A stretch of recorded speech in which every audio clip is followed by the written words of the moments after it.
Hello, everyone. My name is Amanda Callender. I'm the host of the More Sugar podcast, and we are episode number 2 into my series titled Big Conversations. Approaching my 50th birthday, I decided to have conversations regarding things that I consider to be big topics.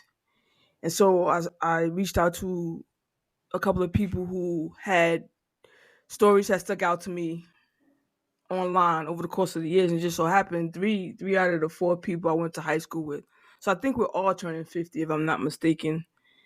And Nakia, uh, we've been friends since high school. And when I say friends, not that we hang out for drinks, but we're friends. And so I recently was made aware of Nakia had was dealing with cancer via her Instagram. And so I wanted to have a conversation with her about that. So without further ado, Nakia. Yes, me, Nakia. Thank you for inviting me on your podcast. It is an honor to share my journey. Um, yeah, we want to start. Well, what I didn't know was what type of cancer were you dealing with? Hodgkin lymphoma. I have not. Can you explain that? So it is enlarging of the lymph nodes. Mm-hmm.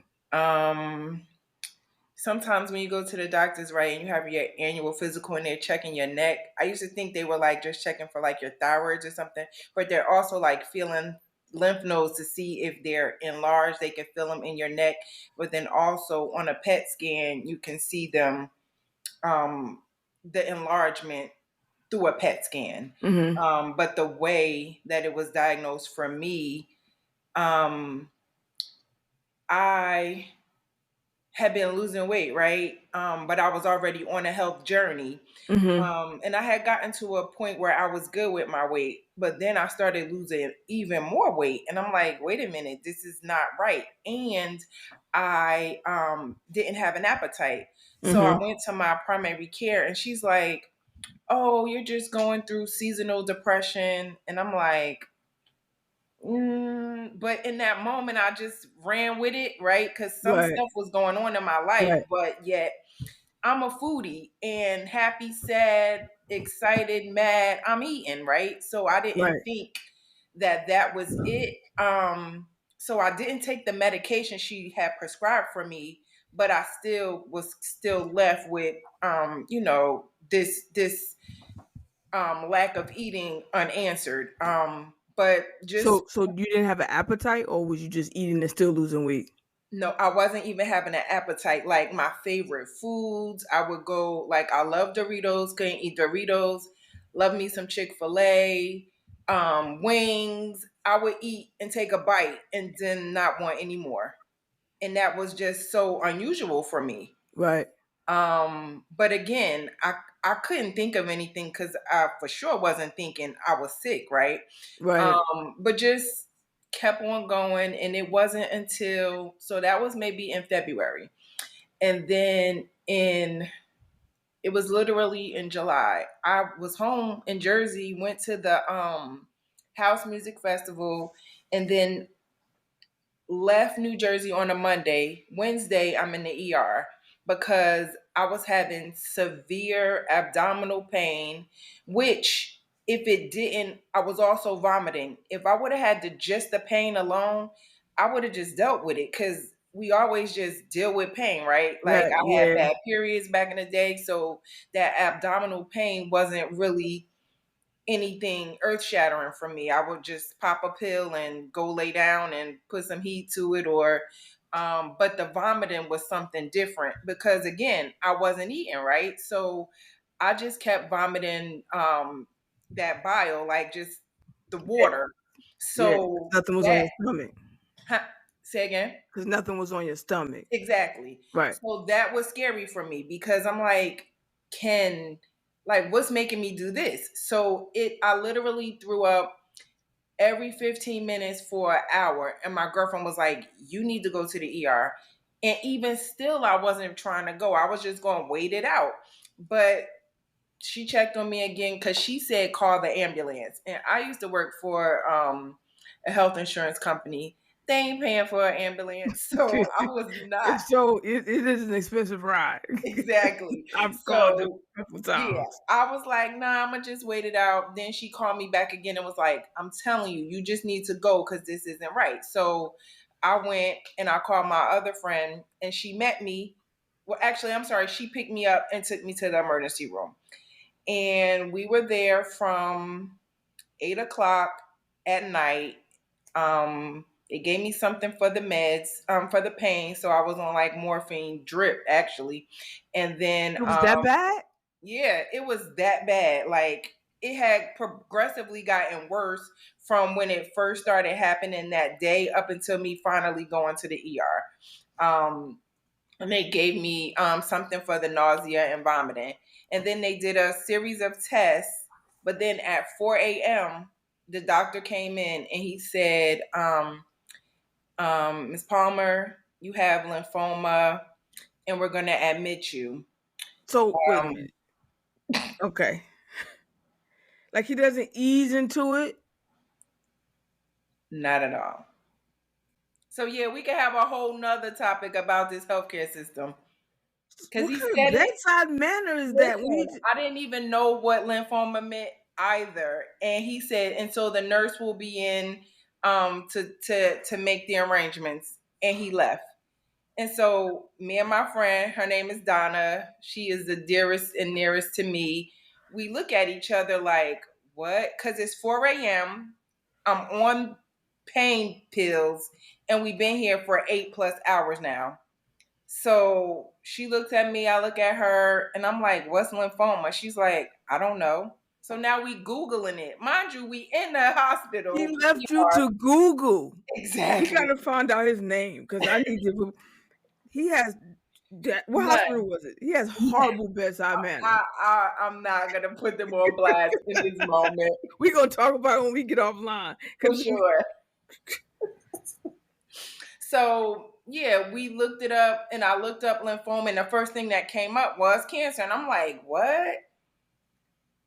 And we just kind of like sat in silence for a long time because she damn sure ain't know what to say to me. I right. didn't know what to say. Yeah, it was just a complete shock. And So did the nurse come in and eat and with a little more tact? a little, but not enough for, how it all happened to begin with. For the doctor just leaving me like that, it already like stung. So it wasn't even like she could really smooth it over, but she was sympathetic, but still didn't go into detail about it. However, I learned after the fact when I was admitted, doctors really don't know 100% because they still didn't give me a confirmed diagnosis until almost a week later. They just So kept saying how long did you stay?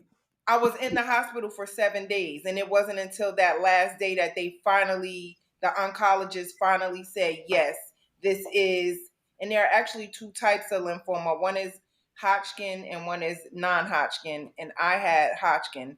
I don't want to get all into too much about the difference between the two because, to be honest with you, we already talked about me being an overthinker. I didn't do a lot of research on it.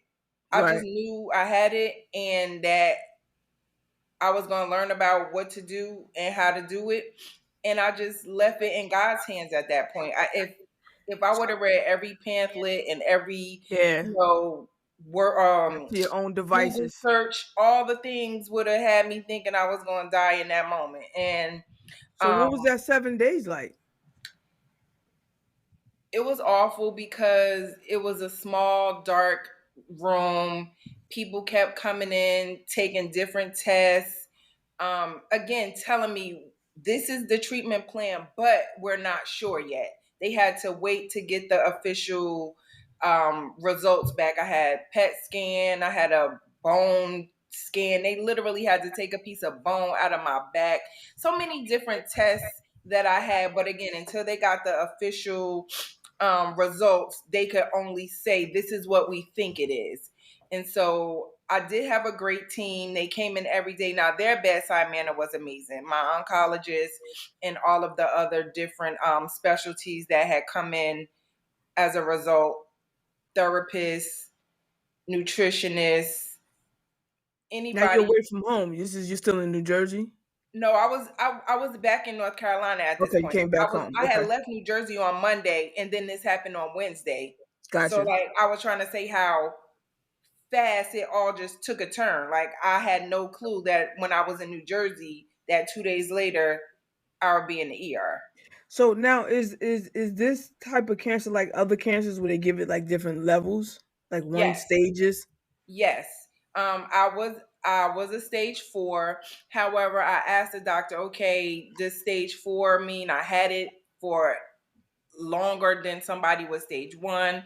And she couldn't ever give me a definitive answer, but that knowing the stage helped them to know the treatment plan.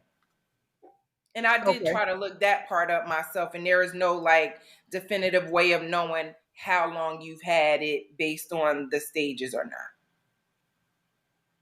So aside from Donna, how long Donna stayed in the hospital with you for a couple hours? She stayed with me until I was discharged and the ambulance came because nobody could ride with me. She met me there, and then I built a community of family. I won't even say friends. I built a community of family here in Charlotte, North Carolina. I've been here for 12 years now. And so, but it's crazy, right? My circle, my core circle, they all from up top. Yeah, that's It it. just, I have some friends that live here, but the Yeah, people who are my core, your they village, all from up top. your people. So, but yeah, I have a friend, a dear friend. She's actually from Patterson, New Jersey. Her and her husbands are pastors, and so they're like my spiritual parents, if you will. They came. A friend of a friend introduced me to my friend Nia. She stayed with me every night in the hospital, except for one night. 5 nights she stayed with me. I didn't even ask. She just That's what I'm stayed. talking about. Like I didn't even you don't even know sometimes what to ask for, right? When people Yeah, say, "What do you need?" It's really hard to answer that question sometimes cuz you don't and know people until shouldn't you ask know. unless they're prepared to That do part, what you want. that But part. when you go ask somebody what they need, you gotta be prepared for them to tell you. So the fact, Absolutely. and I think I talk about that sometimes. It's nothing you could give nobody but your presence. Exactly. So your Even friend, when you you say how are you, or you have to be, I think I posted that on my Facebook. Stop and listen. Like don't Mhm. say how are you and you start talking or you keep on going. hijack you. People will hijack They your will. trauma. People will hijack your everything and turn it. Well, I remember I had this, or well, this happened to me. Even in the comments, sometimes it's like, can I have my own issue? Agreed. But that's dope because not too many people, especially newly, a lot of people, I try to explain to them that day ones don't mean anything compared to a relationship that you built that's genuine. Yeah. And So it's harder when you are an adult because I moved down here at 39. So like making friends as a grown woman yeah, is different. And I was working from home at the time. So even harder, right? To make friends if it's not at work at that age. But at some point I did have a job here in North Carolina. So then I did make a few, work relationships. But you kind of answered my first two questions because the first question I was going to ask was after a diagnosis like that, who's the first person that you go to? But you you had people walking into battle with you when you find out something like that. And so you had yes, like your tribe already there. And the second question you said about your it's spiritual 10 parents o'clock. because my next question was going to be does something like this shake your faith? Because I can stub my toe and I'm fall out and God, why have you forsaken me? So I I can't have been through some imagine. things prior. to this diagnosis. And so it prepared me for this time. Like, I didn't question it at all. Not a why me, not please, I've been so good, or I trust you, this, that. Like, it was just like, okay, God, that's why all that other stuff happened, just for this exact moment. And that's where I was with it. Like, okay, he got me through all these other things that I just couldn't ever see myself getting out of. And now this happened. And so I'm like, all right, I see you. Let's go. So that's like unshakable faith. Absolutely. Because And if that's I hadn't because seen him, if I didn't get through those other things with God, I would not have been prepared for this. Because I would have never seen, like, we read these stories in the Bible, we hear other people's testimonies, but until we have our own testimony, sometimes we don't trust and we don't believe because that was somebody else. But right. now I know him for myself. I've seen him work. Come on. That's that's that's dope because I have to remind myself constantly of how good God is. And sometimes I tell myself, when has he ever let you down? Even going into a situation, I try to keep myself grounded in that and reminded. And I think that you and I talked prior to recording, and we talked about you not experiencing the loss that I have, and I think that's what's shaking my faith over the years. So every time I'm always expecting, even though I trust him, but one side I trust God, but this also all this shit has happened. So I'm not saying that he's not good, but sometimes, man, it's hard for me. Like, you remember the Golden Child, the movie with Eddie Murphy, Yes. and the Golden Child. They said in order for his powers to work, he has to be surrounded by good, like all the time. That's me. I have to constantly remind myself, like every day, of what God has brought me through, whether it's gospel music, or whether it's making sure I'm inside somebody's church, or whether it's making sure I'm doing a good deed, or whether I'm reading the word. Because I think that's where the devil looks for in with me, is he wants me to doubt that God will come through because I'm always waiting for the other shoe to drop. Because going through so much sadness, when you experience joy, it's hard to imagine, like, man, I can't believe that this has actually happened to me. The good things, anyway. Okay. So, where did you get that foundation from?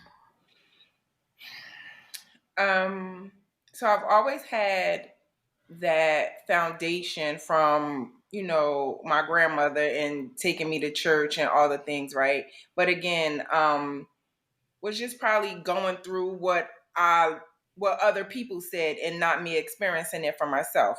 But then once I started to practice yoga, like, God met me on the mat. Hmm. It's such a beautiful thing because in that time, or during this time when I'm on the mat, we just have the most amazing conversations. So much is revealed to me through him, um, that I never experienced for all of this time. And I think God was trying to, get my attention in so many different ways, so many different times. But then he's like, oh, all right, let me use this yoga to get to her. And so ever since I started my yoga practice, I've fostered this amazing relationship with God that I've never had before. And so it's allowed me to trust him in ways that I didn't before. It's allowed me to talk to him in ways that I haven't before. We just have this like amazing little love thing going on that I'm like, sometimes it's like try you can't even yoga. put it in words. I'm about to take some of your yoga classes Absolutely. because I Absolutely. need to Like, move. I need to move my body. Have you ever heard? I've heard when it comes to yoga and Christianity. Now, uh, do you subscribe to what they say? How is not of God, or it opens up some type of portal or something like that?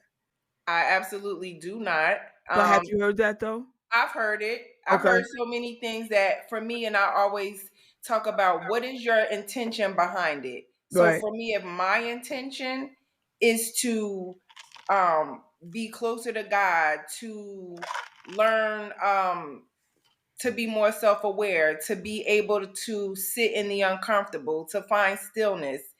How is that like not of God? I think that we could go on and on about Christianity and how.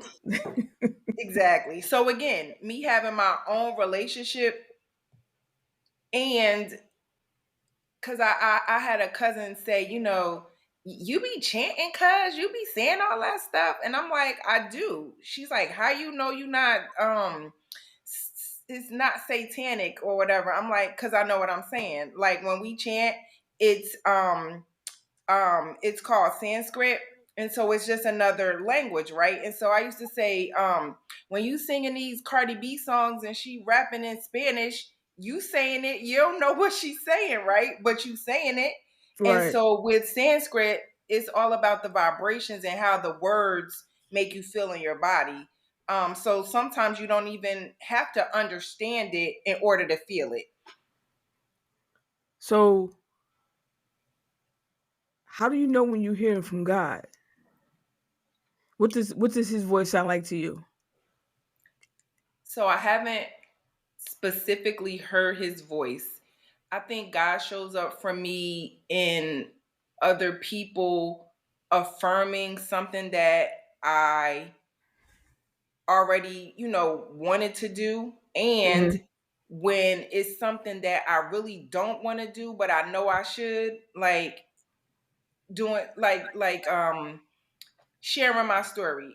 I didn't Hmm. want to do that, but I knew that I should. And so I know that that was God telling me to do that. Right. Not that I'm so private, but I didn't know what I was getting into. I didn't know what any of that looked like. I had never been um really sick before. I've really been blessed in that regard, right? So to put all of this out there, I was like, okay, God, this is what you want me to do? All right, I'll do it. You think He used you for somebody else? 100%. I was chosen. I was chosen to go through this. When I tell you, um, I've been using my endlessly evolving platform on Instagram, and never has it given me this much what's the word? People responding and asking questions and DMs and things like that. And I Hmm. wasn't looking for likes or extra followers or anything like that. Just to share it and just hope that somebody else would be blessed by it, because I believe that when we are waiting on a blessing, we need to be a blessing to somebody else. So if me sharing my story could bless somebody else while I was waiting for whatever answers I needed or whatever lesson I needed to come of this, then let me just go ahead and just do whatever it is God is telling me to do. And that was what He told me to do. And women who were going through cancer themselves, men whose wives had been through it, a similar experience, and just people in general, not just about cancer, right? I didn't, when you even asked me to do this, I'm like, I don't want to make this be about cancer, right? Right. For me, I think the message that God wanted me to tell everyone is that you could still have joy in the midst of whatever is going on in your life. No matter if all hell is breaking loose all around, you could still have joy, and I'll never leave you. So that is for cancer, for that stub toe you was talking about, for Yeah. whatever it may be, that you could still have joy in the midst of whatever it is.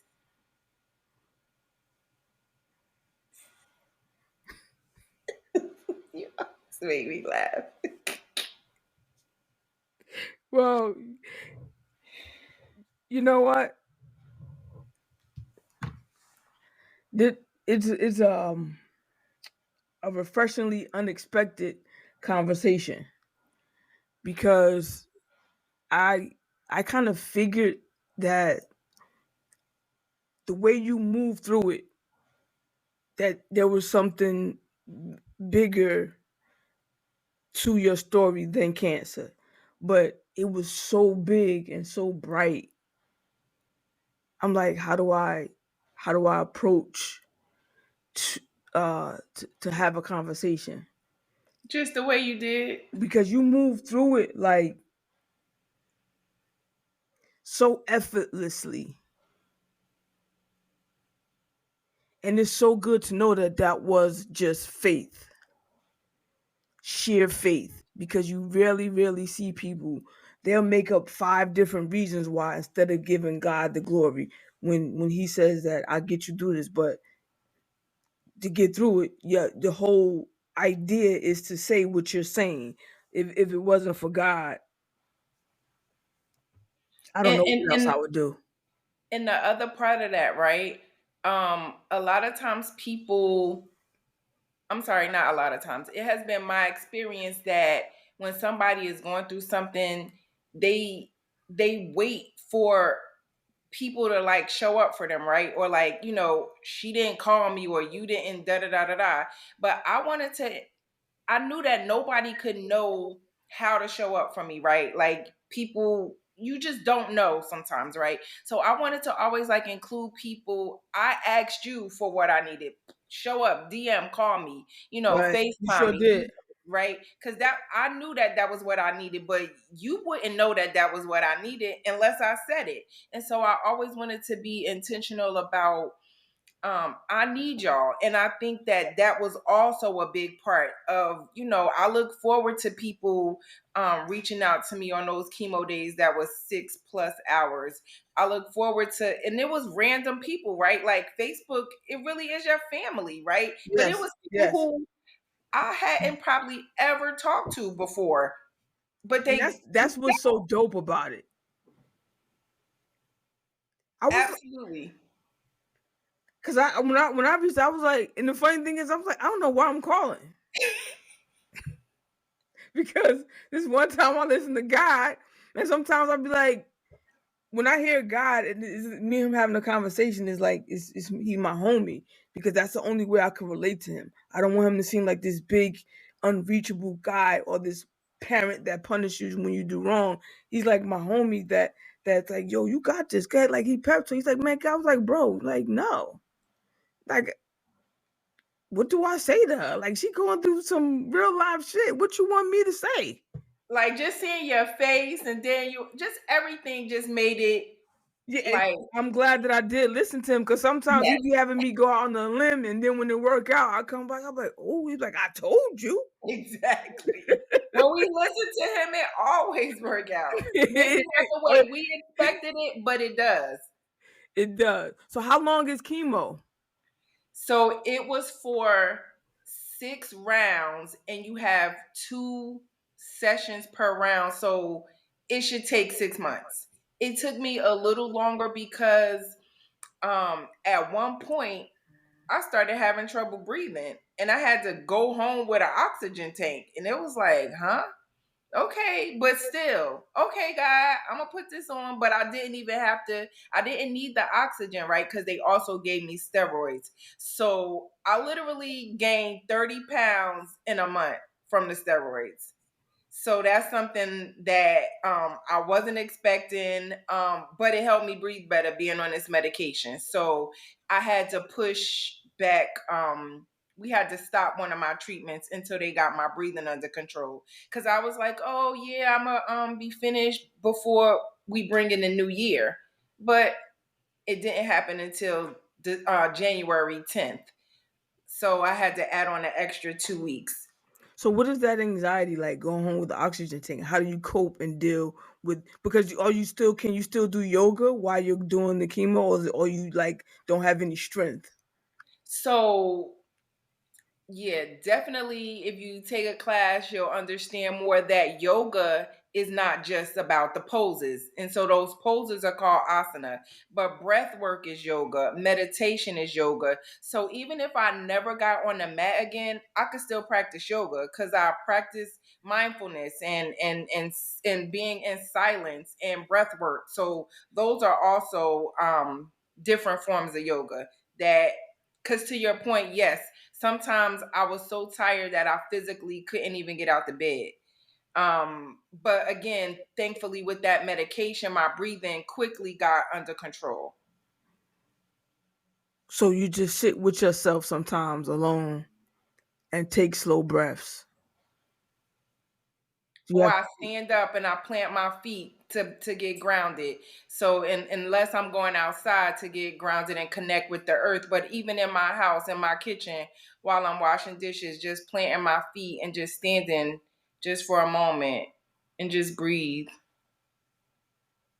could mm, just change my whole nervous system, bring me to a sense of peace and calmness.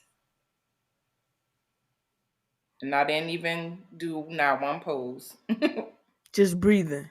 just breathing. And you're certified to teach that now, right? I am. So what does I that look like am. for your future? Is that like you think that that's something that like everybody has a purpose aside from their regular job they do? What do I you think your believe that purpose is? my purpose is to serve, right? And one of the ways is through yoga, specifically for people of color.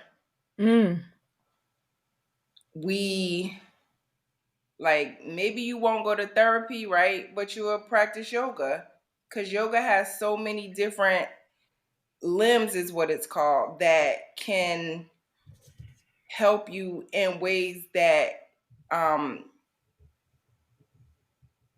that if you went to therapy, because it's a lot of inner self work, right? And so mhm, that's what you do in therapy, like you looking inside at yourself as to why you do the things you do, why you feel the way you feel. mhm. And when you spend this time with yourself through your yoga practice, it's the same as going to therapy for me. And that's what Okay. I would like to bring to our community, like this sense of self-awareness, self-reflection, letting your ego go. It's not about you. Like none of this about us at all. It's all about God. But so many people are self-absorbed. And it took me to learn yoga to let my ego go and learn that it's way bigger than me. So you think that sometimes it's about people actually being hurt from things, emotional damage that's been done to them that they just can't let go. When you say that it's not about them, so it's hard to tell somebody in their pain that it's not about them. Because, for example, if we talking about Salima, she's saying that you know the emotional damage that's been done to her, that therapy didn't even work for her. So I was saying to myself, how is it? How is a way? What is a way that she can be helped instead of just uh, thinking that she has to accept this pain forever? She says, "Oh, I'm fine. I'm gonna let it go." But how do you get to somebody who has like so much inner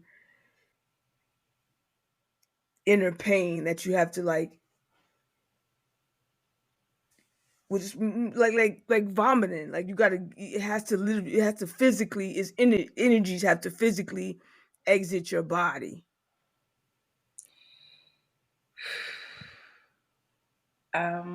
Let's see. So I'm blessed that I have not been in that space to understand at all, Right. what Salima has experienced and is still experiencing.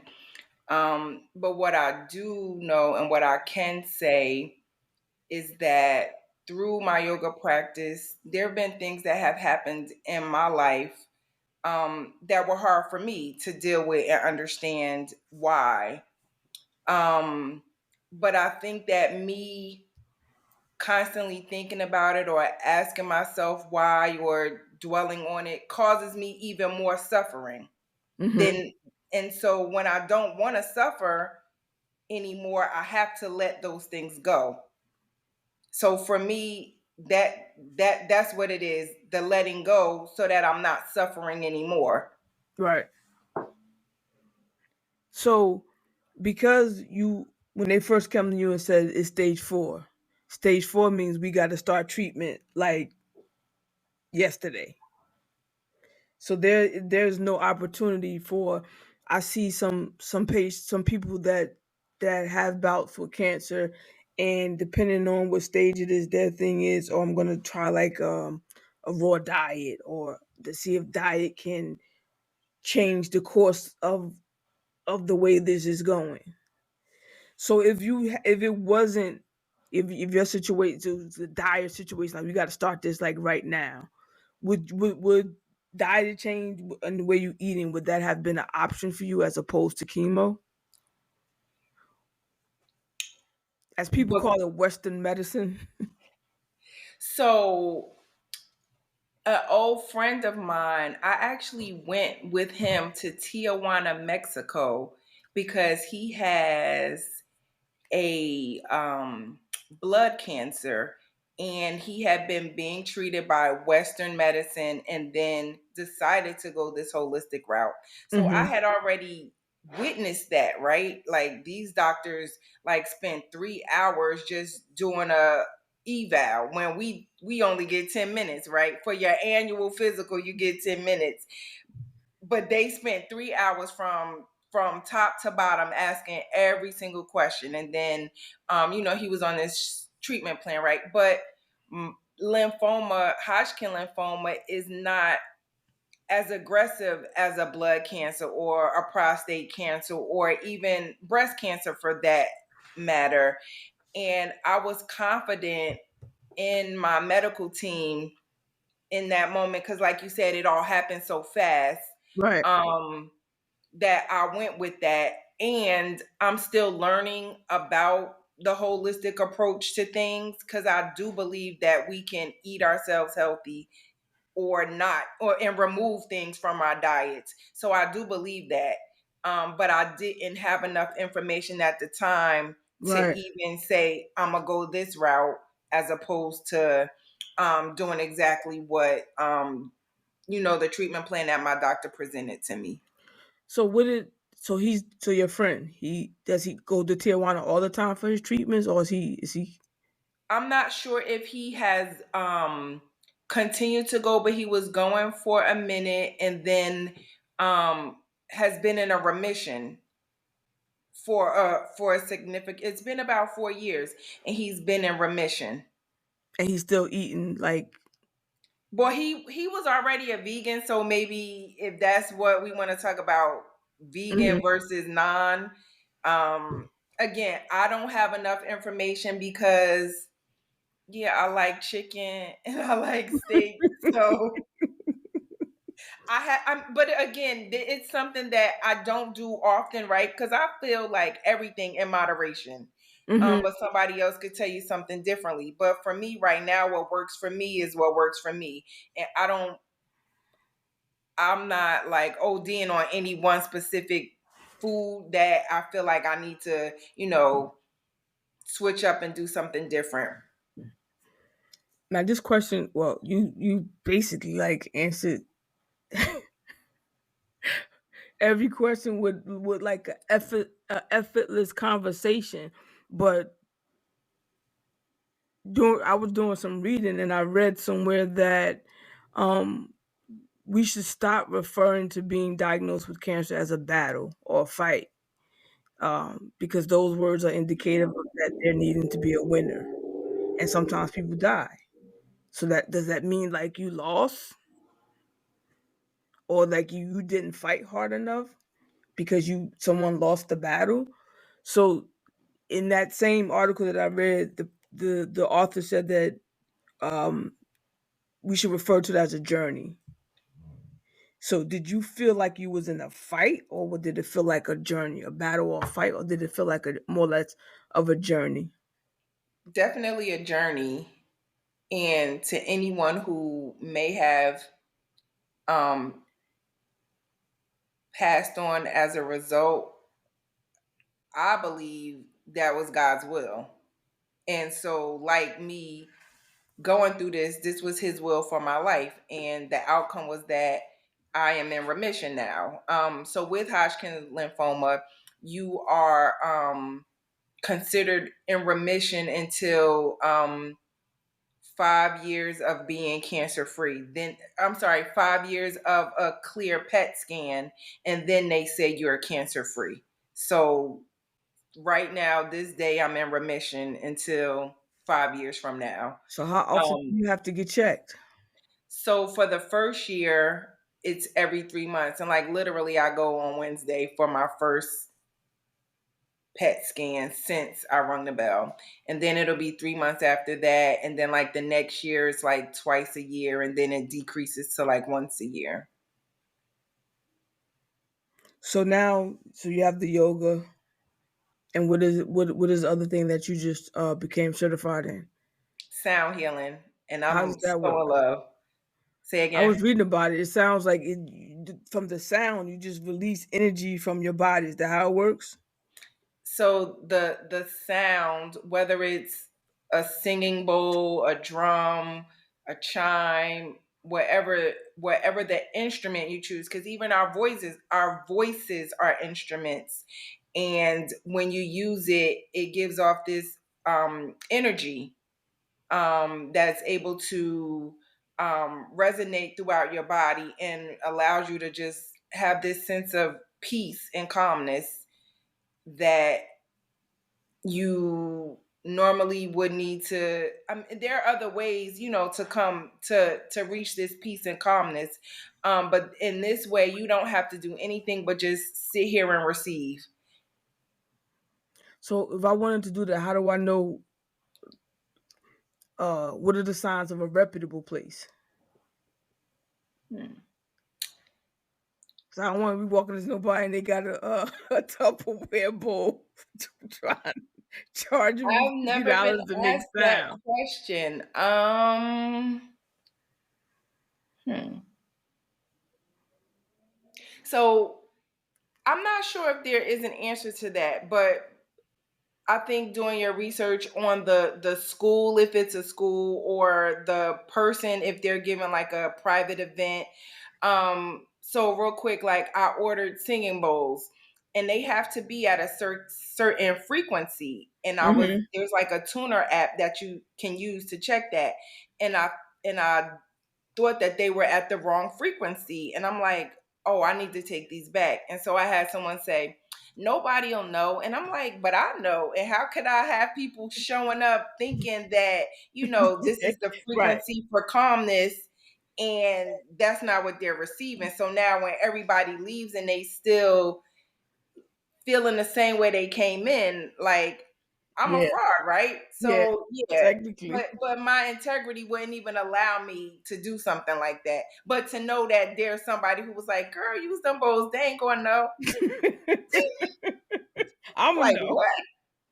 Is Reiki? Am I saying it right? Reiki healing is that this Reiki, Reiki? Reiki, Reiki. What yeah. is Reiki healing?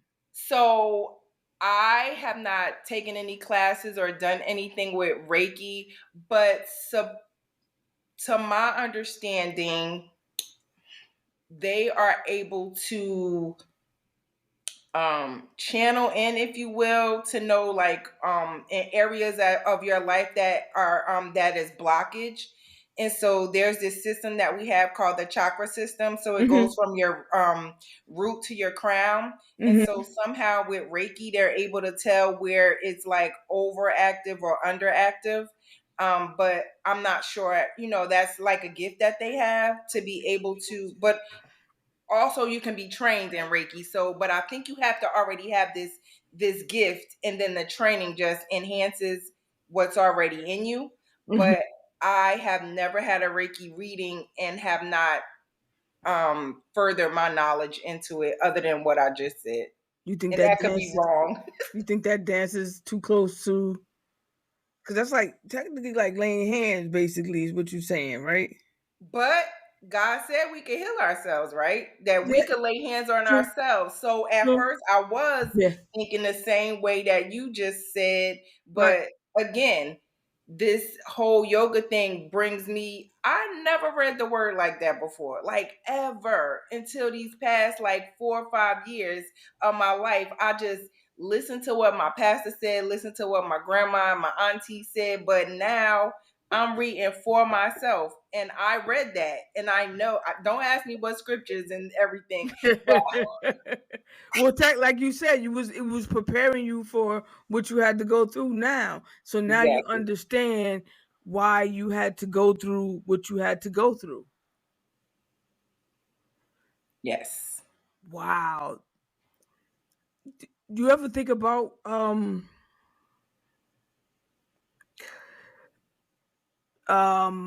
I don't want to say writing a book, but putting your journey more of like did you save any of those videos of everybody calling and Yes, I have them. Um, what I thought about, so at one point, like sometimes when you're practicing yoga, whether it's through asana poses or meditation, and then that chakra that we talked about, the third eye, it has to do with intuition. And then when I was like practicing all the time for a long time, like we're supposed to do, and what's crazy, right? So in yoga, there's something called the Yoga Sutras. And so one of the sutras says all the time for a long time, right? And I'm like, all the time for a long time, like prayer, like the same thing, like it's all the same, right? So mhm. but anyway, I at one point started writing poetry. Mind you, never ever tapped into that before, but somehow I would just whatever I was feeling, whatever thoughts I was going through, I would write a poem about it. And so I have a phone full of poetry. I can't say a book. I got I use the a notepad on my phone a phone lot full too. of poetry. So that's something that I've thought about. But yeah, I like to talk more. So I don't know if I want to write a book per se, but I'm just open to sharing. And I'm a mentor for yoga teachers in training or um, upcoming yoga teachers. So anytime I can share my story, my journey, I do. Um, yeah, I just want So to how many hours do you have to do to become a certified yoga instructor? 200 200 hours of yoga or of yoga teacher training. So you learn, like I said, it's different. There are 8 limbs to yoga. So mhm. you learn about all of the 8 limbs. You do a lot of the, again, it's called asanas, but that's the poses that you see people doing on the mat. We learn about that. But we also learn about all of the other limbs as well. And then you can go on to be to receive your 300-hour certification, which I've done as well. So I'm 500 hours certified, and I have a certification in sound healing. Was there ever a time that you thought that you wasn't gonna survive this? Never, Never. never Never. That's not how my God works, huh? at all. I'm I sick died in from faith. something else before. Yeah, it never. I'm gonna So I just had say that. I had a question that said if cancer was a person, what would you say to them? You probably say you ain't got nothing on me. So I read that question when you sent it to me, and I was thinking, what would I say? Right, that was the one question that I had pondered on of all the questions. Right, that seemed Right. like the easiest one. Right, but I Not was like, really.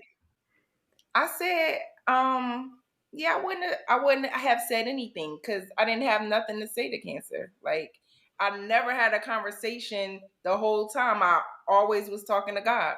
Like stepping over him like that. Like Allen Iverson did in that game when he stepped over that guy. That's cancer.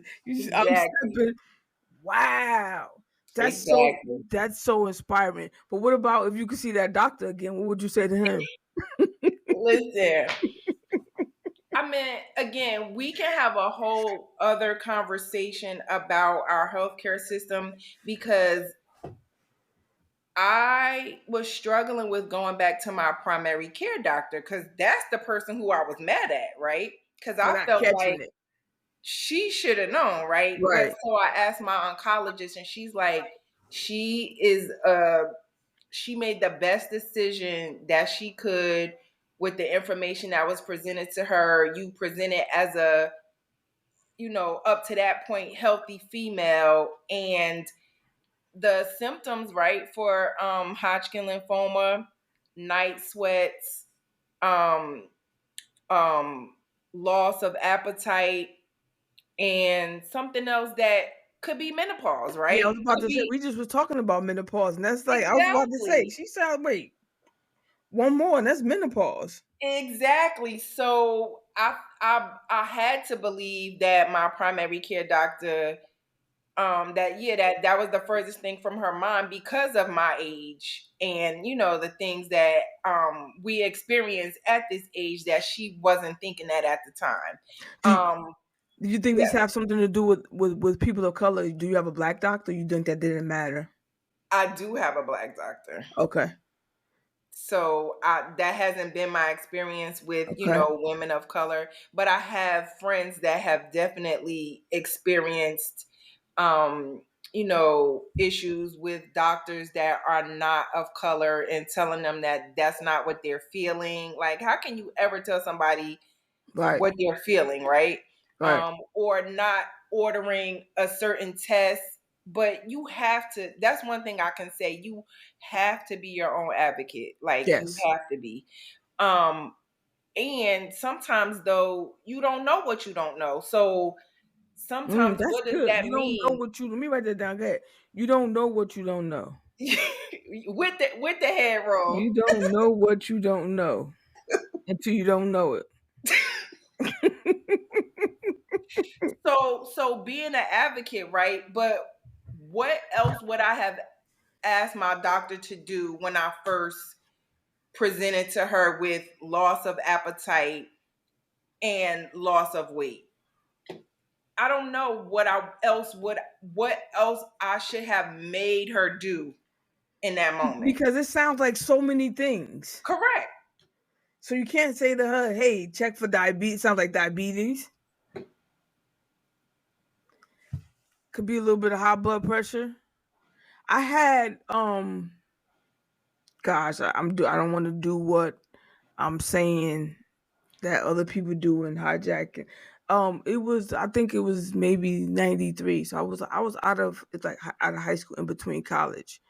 And I went for a routine pap smear. And my doctor came back and said to me that the your pap smear the cells were abnormal. And so I guess that means that they were getting ready to change into cancerous cells. And so he said you need a cone biopsy. Of course, this young Mandy, maybe I was like 21. A cone biopsy is where I guess where I'm not gonna say I guess where they go in and do the surgery and they scrape out the irregular cells. They put them over under the lab to see if they're cancerous. And I think he did get it all obviously. Um, but I just think about women and going for their regular checkups.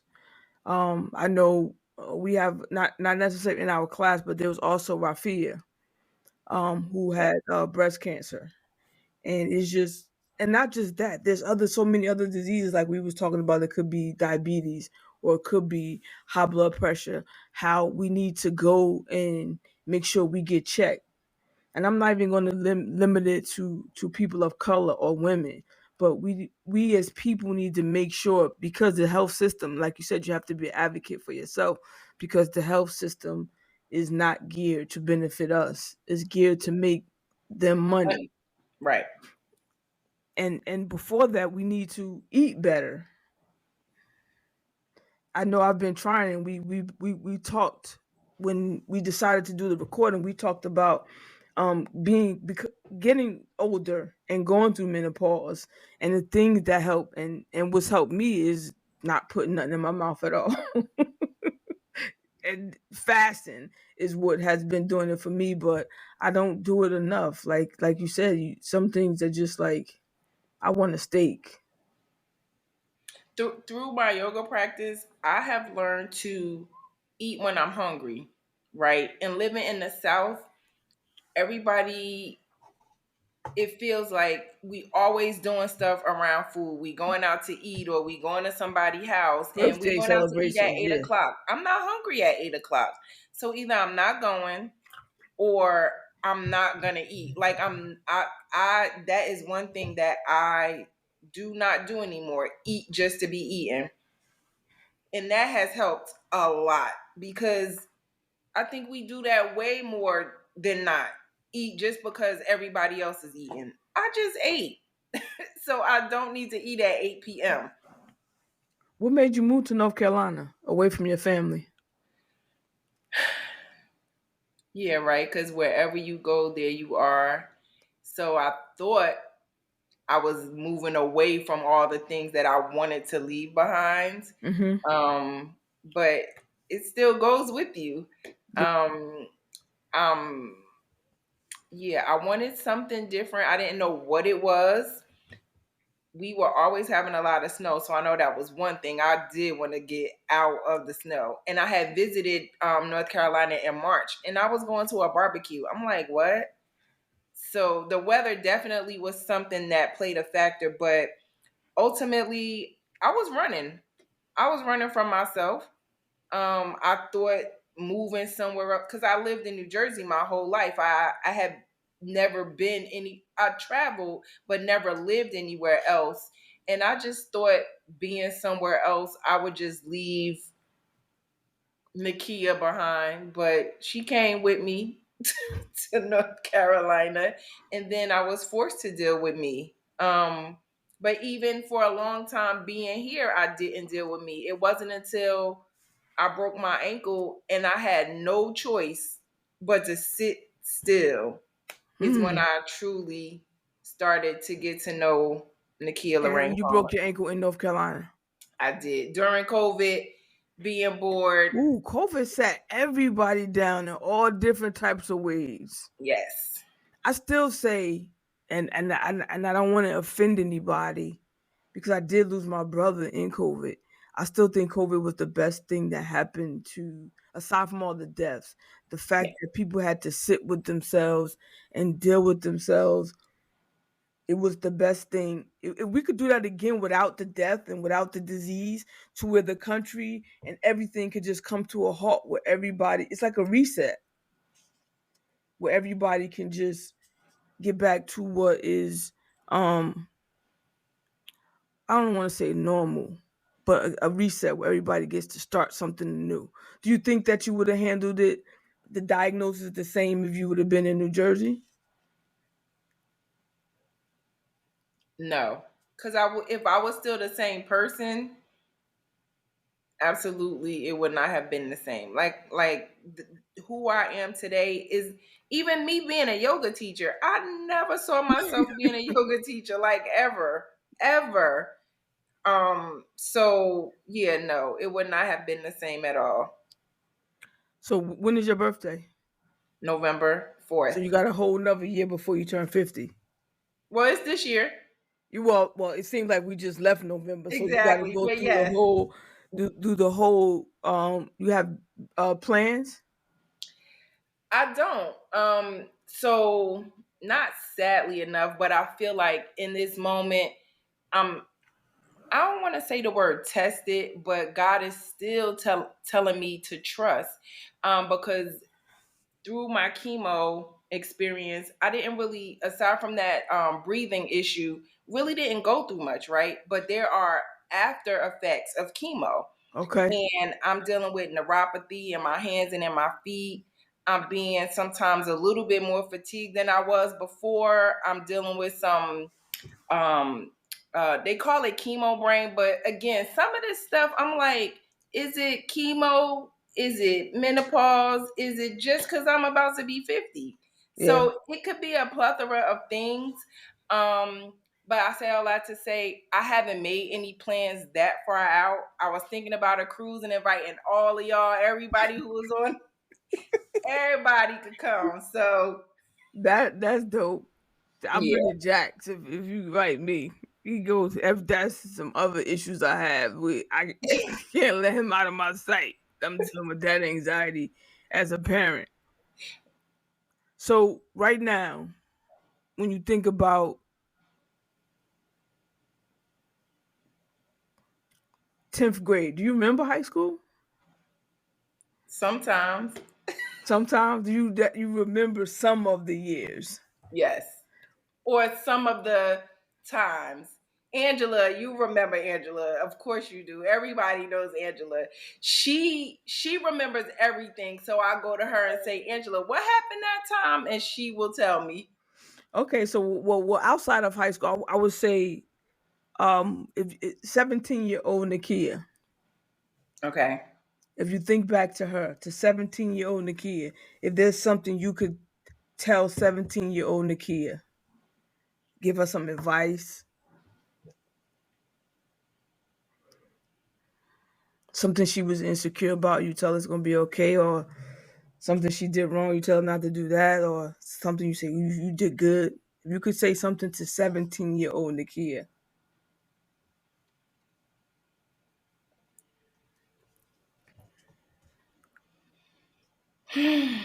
So many things that could start up totally new conversations.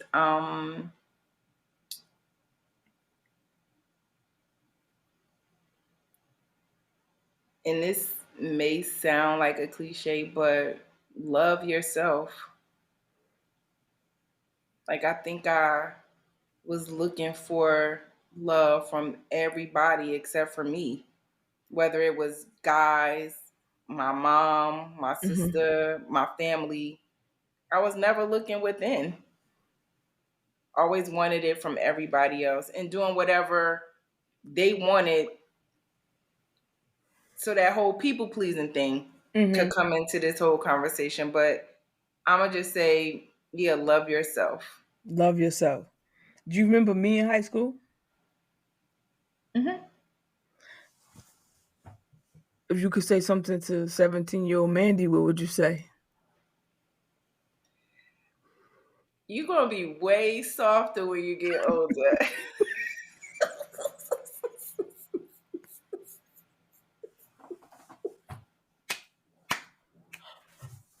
I needed to hear that. That's a good one. You're gonna be way softer when you get older. Way softer. Way softer. And That's a it's good. beautiful. It is. I'm That's not good. gonna say I was scared of you because you weren't like scary, but I never would have thought we would kick it like this. That we, yeah, just it's just different. It feels amazing. Like, I'm just so grateful that you asked me to be here, to I'm so have this grateful that you said conversation with yeah. you. I like to create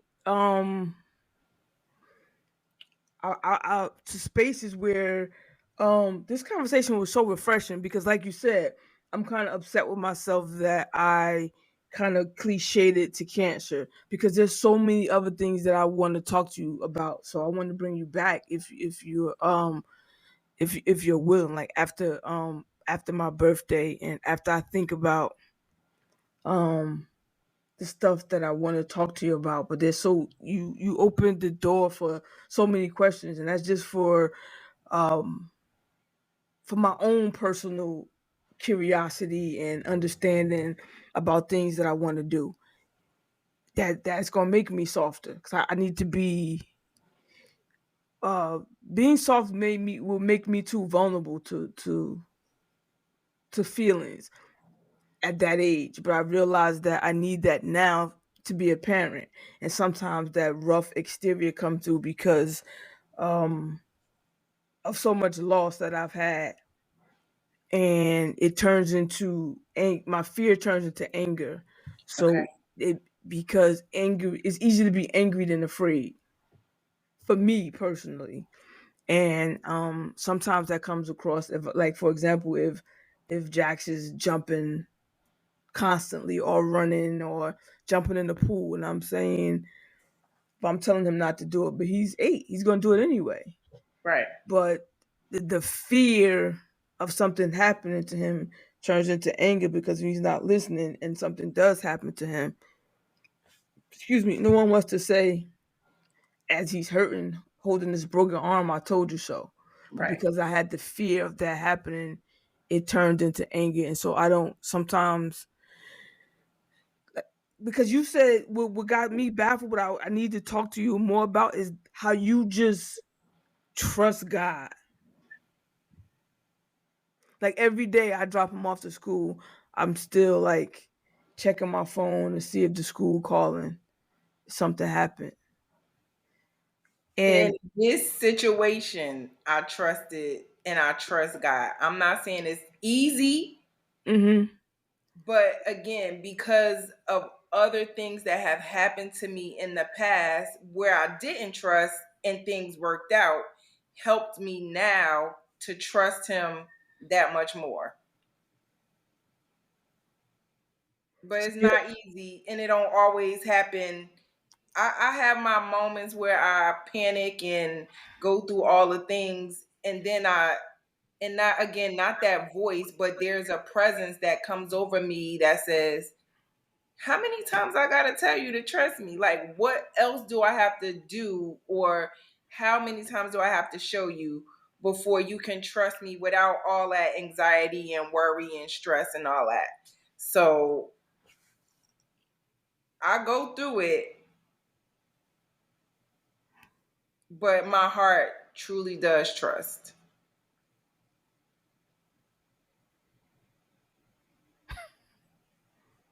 that's that's that's a good it was something else I wanted to ask you.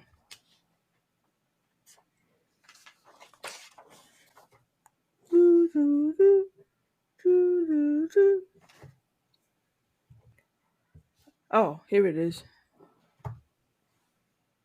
What do you want your legacy to be?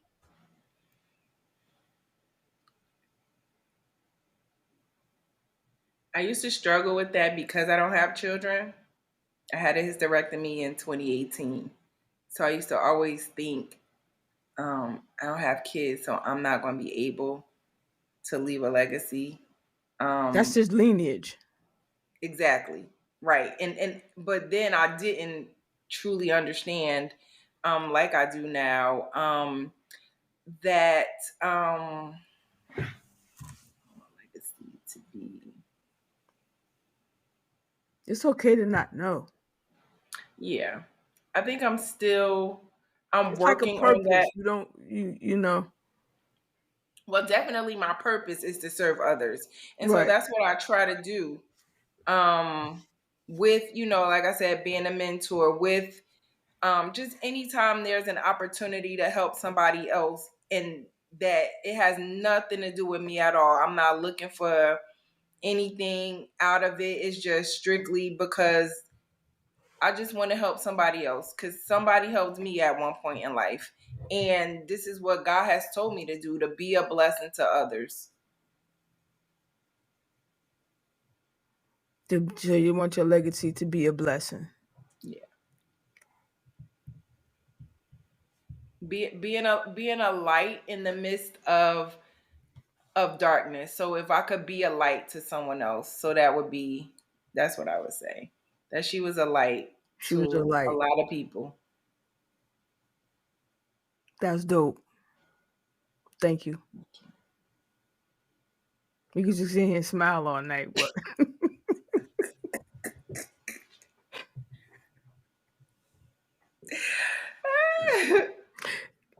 this was an amazing podcast. I'm definitely gonna have you back. I Okay. text you. Gotta pick I'll up be the phone. I ready. might come to Charlotte. That would be amazing. Cause we only were like 3-4 hours away from each other. It has to be more because I know Raleigh is 3 hours. Oh, okay. So then it's 5. And I'm gonna have to stay for a couple of days. We'll find something to get Come into. Some on. yoga. Yoga, absolutely.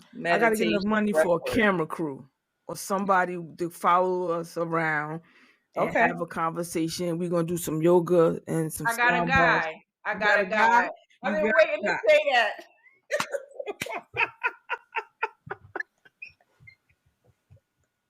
I think I'm gonna do that. After I take my son on vacation.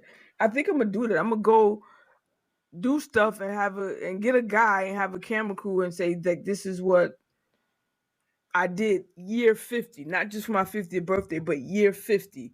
I All the love it. things that I'm gonna do year 50. And I'm gonna start off in Charlotte, North Carolina with some yoga and a sound bath. Yes. Nakia, thank you. You blessed me tonight. I just want to say thank you. Thank you. Have a good night. You too.